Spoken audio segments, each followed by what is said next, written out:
السلام علیکم، میں رابعہ۔ امید ہے آپ سب خیریت سے ہوں گے۔ آج ہماری ویڈیو کا عنوان ہے مولانا شوکت علی خان۔ برصغیر میں انگریزوں اور کانگریسوں کے خلاف مسلمانوں کی کامیاب تحریک، جسے تاریخ میں تحریک پاکستان کے نام سے یاد کیا جاتا ہے، کئی پہلوؤں سے 20ویں صدی کی ایک منفرد اور ممتاز تحریک ہے۔ اس کی قیادت قائد-اعظم محمد علی جناح سمیت دیگر ممتاز قائدین نے کی۔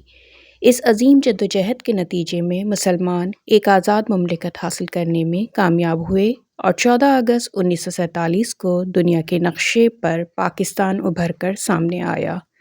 ملکی تاریخ میں تحریک پاکستان کو خاص اہمیت حاصل ہے۔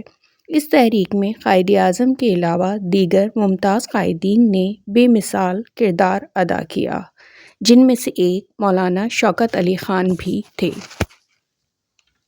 1873 میں رامپور میں پیدا ہونے والے مولانا شوکت علی خان نے بھی تحریک پاکستان میں نمایاں کردار ادا کیا۔ مولانا شوکت علی خان نے علی گڑھ یونیورسٹی سے تعلیم حاصل کی، جس کے بعد انہوں نے سرکاری ملازمت اختیار کر لی۔ 1896 سے 1916 کے دوران انہوں نے سرکاری طور پر خدمات انجام دیں۔ بعد ازاں آزاد ریاست کی جدوجہد کے لیے ملازمت سے استعفیٰ دے دیا۔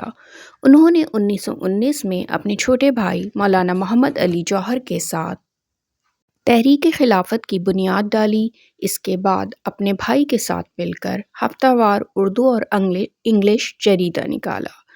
سیاسی سرگرمیوں میں پیش رہنے اور انگریزوں کے خلاف مواد شائع کرنے کے سبب انہیں طویل عرصہ قید و بند کی صعوبتیں بھی جھیلنی پڑیں۔ 1928 میں نہرو رپورٹ اور کچھ دیگر اختلافات کے سبب انہوں نے مسلم لیگ کی پالیسیوں کی حمایت شروع کر دی اور قائد اعظم محمد علی جناح کے ساتھ مل کر تحریک پاکستان میں سرگرم ہو گئے۔